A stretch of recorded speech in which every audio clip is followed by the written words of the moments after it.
This video is brought to you by Raycon. For those of us stuck at home, it's important to remember to keep moving around, be it outside or on a treadmill. If you're like me, then you probably aren't fond of wires getting in the way of your exercise or whatever it is you're doing, be it working at home or just trying to relax with music or a podcast. And if so, then Raycon's everyday E25 earbuds are going to be perfect for you. They offer a noise-isolating fit, powerful bass, a variety of colors, 6 hours of playtime, and best of all, they only cost a fraction of the price of other premium earbuds.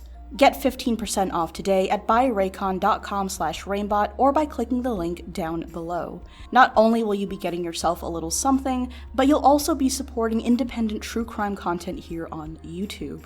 Again, that's buyraycon.com/rainbot for 15% off your order. Links down below, and with that said, let's begin.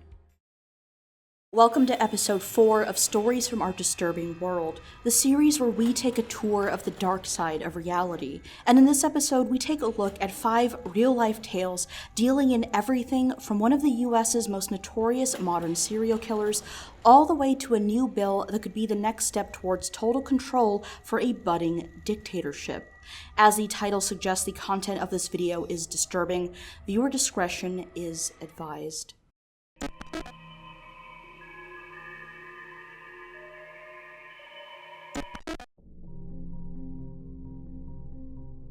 The person you see here is Samantha Koenig, a young 18-year-old woman working a solo shift late into the night at this coffee stand. As we watch the footage, a few seconds go by, then we see someone approach. Samantha seems to greet them, taking their order as she probably did with dozens earlier. Everything so far is standard. She makes the person their coffee, begins to hand it over, but then something changes. Samantha is suddenly startled, now raising her hands, which implies that whoever this customer is, they now have a gun pointed straight at her. Unfortunately, due to the angle of the cameras, we can't actually see what he's doing. But Samantha then begins turning off lights, presumably per the command of her attacker. From there, things go dark. A few minutes go by as the man keeps her at gunpoint, eventually climbing in through the window before restraining Samantha by her wrists. After a few more minutes pass, Samantha is removed from the coffee stand completely, and the footage ends with her being escorted to the parking lot, presumably to a car. This, however, is not the end of the story. Far from it, actually. By this point, Samantha was promised that she was going to be used for ransom, and that if she cooperated smoothly, she'd be returned safely. First, however, the kidnapper wanted to make sure to buy himself some time, which he did by using Samantha's phone to send out 2 text messages. One to Samantha's boyfriend and one to her boss, both painting a picture of a woman who had had a bad day and simply needed to leave town for a bit to calm her nerves. But this, of course, was not true at all. The kidnapper then asked for Samantha's debit card, which she didn't have on her at the time. As it turns out, she left it at home in the car she shared with her boyfriend, and instead of risking Samantha's escape, the kidnapper decided to go get the card himself while he left her tied up in a shed. Whether this was daring or just plain stupid is up for debate, but ultimately the card was retrieved, albeit with a bit of a hiccup. While the man was going through the couple's shared car, he was spotted by Samantha's boyfriend, who promptly ran back inside to call for help. The kidnapper, however, slipped away soon after. Following this, things went quiet, for a whole 2 weeks in fact. It was at this point that Samantha's boyfriend finally received a text letting him know his girlfriend was taken for ransom, the message also mentioning that he and the police would be able to find details at a nearby park. Once there, they found this photo. It was of Samantha, and next to her was an arm holding a newspaper used to show its date. At the back of the image was a note written using an old typewriter demanding a $30,000 deposit be placed into Samantha's account, which, keep in mind, the kidnapper now had access to. Once the money had been secured and deposited, Samantha didn't show up. Authorities had to resort to tracking the card's transactions and using security footage to hopefully get an ID, but at this point it was clear that whoever was behind this was on the run. Withdrawals could be seen in Arizona, New Mexico, and eventually Texas, where seemingly by luck, a highway patrol officer managed to spot a car that fit the description. Both Samantha's card and cell phone were found within the car, and the man responsible for Samantha's disappearance was finally arrested. This, however, is still not the end of the story. We've just barely scratched the surface. What police had on their hands was much more than a first-time kidnapper. The man who took Samantha was identified as 34-year-old Israel Keyes, and once he was sent back to Alaska, he confessed to Samantha's murder. As it turns out, the promise he made to the girl was a complete lie. He never intended to return her to her family. In fact, here's his account of what actually happened. According to Keyes, Samantha was actually sexually assaulted and killed on the day of her kidnapping, which means that in this photo, the one promising her safe return for $30,000, Samantha was actually already dead. According to Keyes, after he killed her, he stored her body for 2 weeks while he left for New Orleans to take a cruise, and upon his return, he propped up the body and used fishing line to sew Samantha's eyes open in an attempt to sell the idea that she was still alive. After the photo was taken, the girl's body was dismembered and disposed of in a frozen lake. The question at this point would be why, but the thing is, the answer isn't as simple as one might hope. While in custody, Israel Keyes would shock authorities by admitting to several more murders that were carried out over several states, possibly dating all the way back to the mid-90s. He had no preferred type of victim and made sure not to kill in the same area twice. One of the most notable claims that Keyes made was in regards to his tendency to plan things way ahead of time. He was known to plant so-called kill caches around different states, ones like what you see here. In this case, a bucket filled with zip ties, ammunition, and even a handgun. It should be noted that while a few of these have been found in different states, investigations are still ongoing, so if anyone was to uncover one of these, they're instructed not to touch anything and to immediately alert the FBI.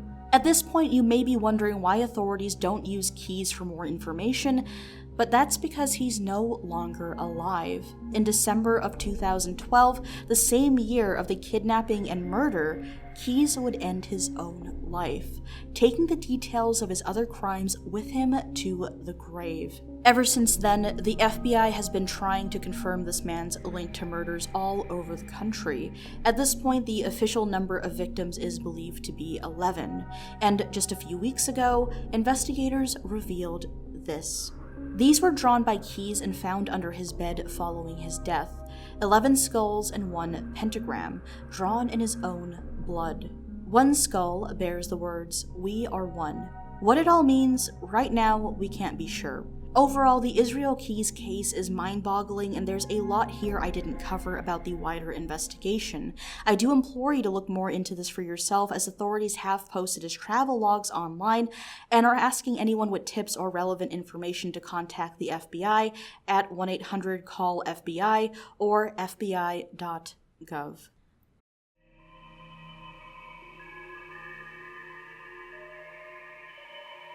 This is Lavina Johnson, a 19-year-old U.S. Army private first class who was deployed in Iraq. Her life ended in July of 2005 via a self-inflicted gunshot wound, or at least that's what the U.S. military would like you to believe. Lavina's father, Dr. John H. Johnson, believes two things. One, that his daughter was actually murdered, and two, that the U.S. Army covered it up. Lavina Johnson, by all accounts, had a bright future ahead of her. The Missouri native was not only musically talented, but also stood firmly at the top of her class all the way to her high school graduation in 2004. Lavina was determined and knew exactly what she wanted for herself in life, which was to attend college and to one day become a film producer. According to her family, Lavina always kept others in mind, and knowing that she had siblings her parents needed to support, opted to join the U.S. Army. It was a win-win situation in her eyes. Not only would she be finding a way to pay for college without straining her family, but she would also be following in her father's footsteps, as Dr. Johnson actually served in the Army himself in his younger days. By May of 2005, Lavina was deployed to Iraq, and while her family was naturally cautious, all seemed to be going well save for a few hiccups, and they made sure to keep in touch as much as possible. This constant communication between Lavina and her family made it all the more shocking for her parents when in July of that year, just 2 months after Lavina's deployment, they received a knock on their door from a soldier, something the military family knew was bad news. According to Dr. Johnson, the soldier tasked with alerting the family of Lavina's passing was vague and didn't really say exactly what happened, only that their daughter had taken her own life. Once the Army's official investigation into Lavina's death wrapped up, they'd officially concluded that her death was indeed a suicide. According to them, the young soldier was depressed, and her body was even found next to her M16 rifle in a contractor's tent, something that drew suspicion from Dr. Johnson, who again was a veteran himself. He was unconvinced that his barely past 5-foot-tall daughter could physically manage to shoot herself in the head with such a sizable weapon. What the Army was telling Dr. Johnson was ultimately irrelevant.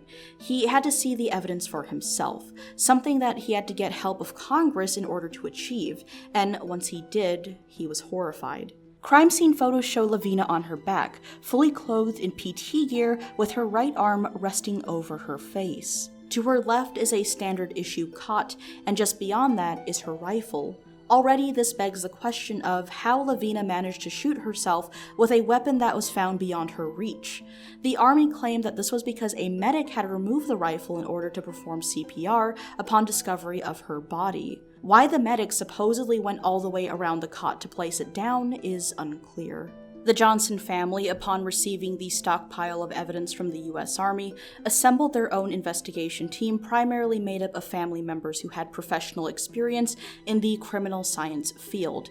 And for them, the bizarre state in which Lavina's body was photographed was just the tip of the iceberg. In a 2009 letter to Secretary of Defense Robert Gates, Dr. Johnson outlined several troubling facts. For example, the bullet wound found on Lavina's head not only didn't match the type of weapon found on the scene, but on top of that, the angle of the wound didn't match official reports at all, and the bullet itself was never found. The U.S. Army claimed that Lavina had aimed the M16 in her mouth, but for some reason her nose was visibly broken, her teeth were knocked in, things that shouldn't in theory happen based on how Lavina supposedly ended her life.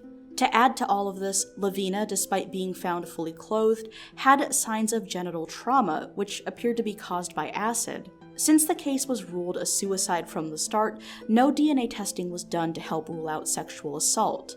The letter also outlines more evidence pointing to a possible cover-up, including a, quote, pool of smeared blood with large footprints in it both found inside the tent and yards from the body. Blood was also reportedly found outside of the tent. Other bits of evidence are just downright bizarre. For example, the Johnsons apparently received Lavina's body in uniform, which would have been normal if not for the fact that her gloves were glued to her hands. On the surface, this is already perplexing, but most who hear this assume that since it isn't standard practice in mortuaries, that it must have been done to hopefully deter anyone from swabbing Lavina's fingernails for DNA. In the end, Lavina's case ultimately led to a dead end. The Army still maintains its stance on this being a suicide, but anyone who's heard the story tends to think otherwise.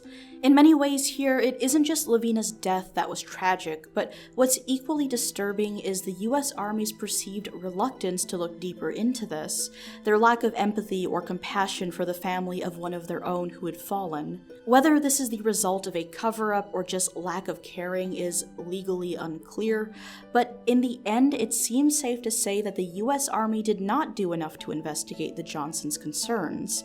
Calls to reopen the case have come and gone, but ultimately there has been no justice for PFC Lavina Johnson or her family.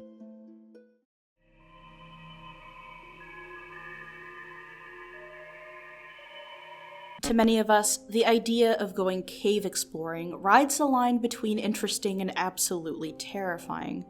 While curiosity nags at us to do it, we also tend to get uneasy over the idea of somehow getting trapped or worse. A great many enjoy this as a hobby and go about it without incident, but this next story unfortunately does not have a happy ending. John Edward Jones was just 26 years old when he would enter Utah's Nutty Putty Cave for the first time. He wasn't alone, however. The expedition took place just a few days before Thanksgiving of 2009 and was the Jones family's idea of some much-needed family bonding. In fact, it was a long-time hobby for them and something they were quite comfortable with. Everything seemed to be coming along great in John's life.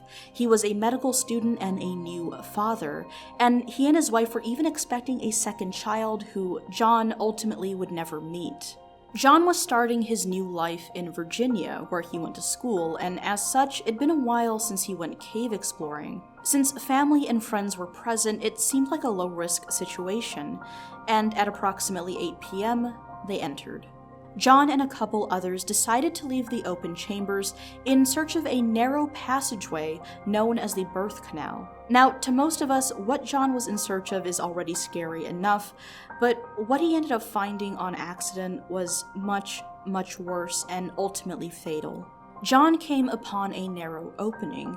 It seemed like the same one that he was looking for, but after crawling on his stomach for a few minutes, it became evident that he had made a mistake. There was no way for him to turn around, and the channel was too narrow for him to crawl backwards. He had no choice but to press on. Eventually, John came upon an area that seemed to be his ticket out. It was a narrow drop, one that was almost straight down. Risky, but perhaps it would give him enough space to turn back the way he came. As he descended headfirst, it became apparent that John made a grave miscalculation once again. As he slid himself into the vertical passage, he got stuck, and upon trying to struggle his way loose, he only fell deeper into the hole. At this point, John was basically completely upside down and completely unable to move. Approximately 3 hours after John had become stuck, rescue teams finally arrived. Keep in mind, by this point it was past midnight, and John was deep into the cave, specifically about 400 feet in and 100 feet underground. Needless to say, rescue was going to be extremely difficult, and to make matters even worse, time was of the essence. Since John was upside down, his blood flow would be inhibited. According to John's brother Josh, at first he thought this rescue was going to go by without a hitch. Again, the family was pretty well versed in the hobby and had gotten stuck in a few different caves before. But once Josh saw exactly how his brother was wedged, he began to grow weary. The idea was to use a series of pulleys in order to free John, but even an entire rescue team with the appropriate gear couldn't do much to help him given the angle he was in. Other means were also considered, from oil all the way to explosives, but nothing worked. Another major issue stemming from the position John was in was the fact that it meant that manpower only made things worse. The issue here wasn't that there weren't enough people to pull John out, but that his legs were set in such a way that freeing him would mean breaking his legs. After over 27 grueling hours trying to free John, he stopped responding and was pronounced dead. After this incident, it was determined that the cave was too dangerous and had to be permanently sealed. Given the circumstances, John's body ultimately couldn't be recovered, and to this day, his body remains in the very place where he lost his life.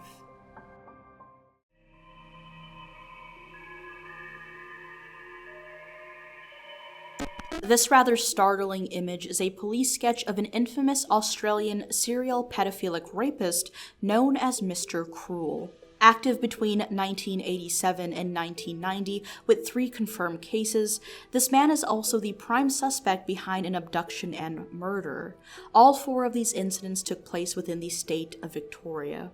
August 22nd, 1987. A man breaks into a family home at 4 a.m. The assailant goes on to tie up the parents of the household, leaving them in a closet. He ties their son to a bed before cutting the phone lines. He then proceeds to sexually assault their 11-year-old daughter, while managing to leave behind no physical evidence. Once word of this gets out, the media officially dubs him Mr. Cruel due to the unspeakably cruel nature of his crimes. December 27, 1988. A chillingly similar scene begins to unfold. Mr. Cruel would strike another unsuspecting family at approximately 5:30 a.m. This time he was armed with both a knife and a gun. Just like last time, the parents were bound, but now money was also being demanded. It's unclear if the parents paid up, but nonetheless, the masked man then went after the family's 10-year-old daughter. She was abducted, missing for 18 whole hours before being dumped at a nearby school, wearing nothing but plastic bags. Again, no substantial evidence was uncovered. July 3, 1990. Once again, armed with a knife and handgun, Mr. Cruel breaks into a home through a window. It's nearly midnight when a 13-year-old resident of the home is tied up and, just like the last case, abducted. According to reports, the girl was taken to a home, assaulted for nearly 2 days, then released in a public space. April 13, 1991. A masked intruder, believed to be Mr. Cruel, breaks into the home of 3 female children. 2 are tied up, while the third, a 13-year-old, is abducted. Only this time, she'd never be seen alive again. A year later, a body was found and eventually linked to the girl who'd been shot 3 times in the head. It should be noted that this case can't officially be linked to Mr. Cruel, however, it's highly suspected that this was his doing, especially given the fact that this victim had attended the same school as the girl kidnapped in the previous case. While these crimes did span 3 to 4 years, they definitely did not go unnoticed by both authorities and the public. The victims in these cases were able to provide an astonishing amount of information to police. One, for example, was able to count the amount of turns taken by the car she was in as she was being abducted. Another mentioned hearing planes fly overhead while at this man's assumed home, something leading to the natural assumption that he was located within close proximity to an airport. Despite all of this information, however, Mr. Cruel was able to cover his tracks. He was meticulous, making sure to bathe the girls he assaulted, and when he made plans, he stuck to them. In the case of the girl who'd been held for 2 days, she was told by Mr. Cruel that she was going to be released within 50 hours, and she was. The girl who was found only wearing plastic bags was believed to have been left like that so police couldn't use her clothes as evidence. In other cases, he took clothes from the girl's home to make sure that he could dispose of what they were wearing when they were taken. Because of all these factors, along with several others, the initial investigations would ultimately lead to a dead end. This even after dozens of nearby sex offenders were questioned. In 2010, local authorities would revisit the case. Overall, they claim a massive 27,000 people had been interviewed, an undertaking that ultimately amounted to a $4 million cost, and yet the man was never apprehended, even to this day. It goes without saying that there's a very good chance that Mr. Cruel is still alive as we speak. In fact, he's suspected of being the culprit behind a ton of other child-involved cases. According to authorities, it's suspected that Mr. Cruel recorded his assaults and could be involved in the child porn trade. At this point, maybe even doing so online. With that said, it's a long shot, but if you think you have any relevant information, contact the Victoria Police at crimestoppers.com.au.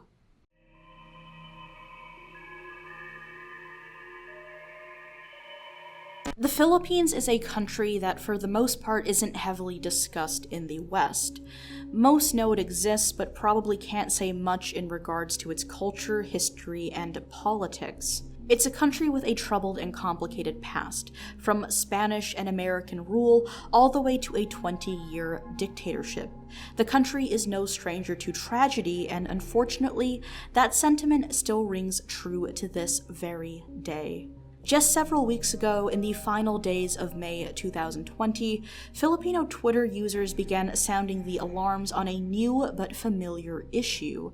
#JunkTerrorBill was trending at number 1, with many users expressing their fear, anger, and disgust over the matter. Now, you've probably never heard of this, so what exactly does this hashtag refer to, and why were so many people up in arms about it, even scared because of it? #JunkTerrorBill refers to SB 1083, also known as the Anti-Terrorism Act of 2020, which passed just before the uproar online started. As for what this type of bill would be used for, the Philippines has had a long-running history of issues with terrorist organizations such as the Abu Sayyaf, but many believe that this bill isn't actually made for people like them. Page 3 of the bill discusses human rights, which are described as absolute and to be protected at all times. There's even a section saying that while acts of terror are illegal, they're not synonymous with advocacy, protests, dissent, etc. This all sounds well and normal, but issues begin to unearth themselves once you keep reading. For example, page 10 states that you can be charged with inciting terrorism, quote, without taking any direct part in the commission of terrorism. Means of inciting terrorism, according to the bill, include speeches, proclamations, writings, emblems, banners, or other representations. The penalty for such a crime is 12 years in jail. In Section 5 of the bill, it explains that anyone who threatens to commit terrorism will be held legally accountable, but at no point does it actually define threatening. This, again, something that is not defined, will also get you over a decade of jail time. The bill controversially also adds implementations that allow law enforcement to spy on suspected terrorists and arrest/detain them without warrants. There's a lot more to this, but these are the main points most people online have a problem with, and to many of us this all may sound like one giant moral panic over a new bill that sounds scary but is probably harmless. But many in the Philippines see the writing on the wall and consider this to not just be an anti-free speech bill, but a step forward in the removal and even imprisonment of anyone who criticizes the government. Again, the Philippines is no stranger to dictatorship, martial law, and militant government oppression. And with the 2016 victory of President Rodrigo Duterte, things have only gotten worse. Overseas, this man is best known for his war on drugs, complete with overt threats to his own citizens and a shocking wave of killings without due process from both police and supposed vigilantes. Overall, the official number of citizens killed after being accused of being drug users or dealers is just over 5,000, but some sources from within the country claim that number could actually be as much as 4 times higher. Dozens of these victims have even been children. The president, meanwhile, remains completely unapologetic, at one point calling himself the Hitler of the Philippines while on the podium, infamously telling his people that he is, quote, happy to slaughter drug users. Needless to say, Duterte is an extremely polarizing figure. Some use the Donald Trump comparison to help those overseas form an understanding of just how divided the country is in their opinion of the man. To many, he's already seen as a ruthless dictator, and to others, he's the strongman head of state needed to whip the country into shape. At the end of the day, however, the point is that the man is heavily criticized, both by citizens and political opponents, and to many, this bill is just another step towards total control, a tool put in place to silence anyone, including regular citizens on social media, who oppose him and his rule. With this in place, anyone who, for example, says that his slaughtering of drug addicts is wrong can be and will likely be deemed a terrorist and thrown in jail for 12 years, maybe even more. In case you still believe this is an overreaction, consider this. The Philippines has a massive, and I mean massive, problem with something called red tagging, which is basically when you deem someone you dislike a terrorist or communist regardless of their actual affiliations, hence the red part of red tag. One of the most notable incidents would happen in March of 2018 when the Duterte administration released a list of over 600 names of people they deemed terrorists. A standout being a United Nations Special Rapporteur, which, in case you're unaware, is a position charged with fact-checking and investigating human rights violations within the country they're assigned to. Which brings us to our next point. President Duterte has had a turbulent relationship with human rights activists and journalists in the Philippines since he took office. This New York Times article centers on Filipino journalist Maria Ressa, who runs a local news organization critical of Duterte's war on drugs, killings, and the government's laundry list of human rights violations.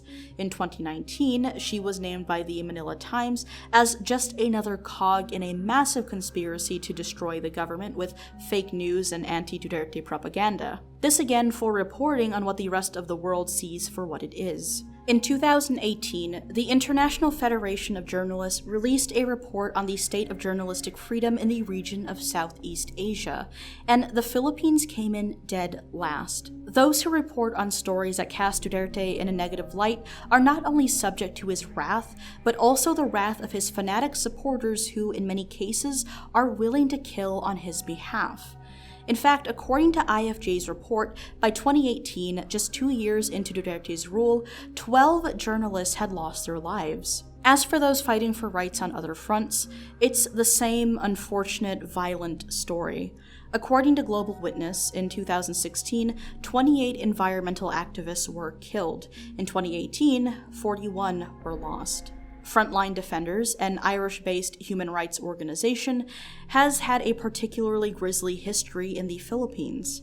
Its local, non-violent advocates, known as human rights defenders, have been killed basically en masse, with 474 murdered during the Arroyo presidency, 139 murdered during the Aquino presidency, and 91 killed after the first 2 years of Duterte's appointment to office. That's over 700 dead in just under 2 decades. And keep in mind, these are just numbers from one organization.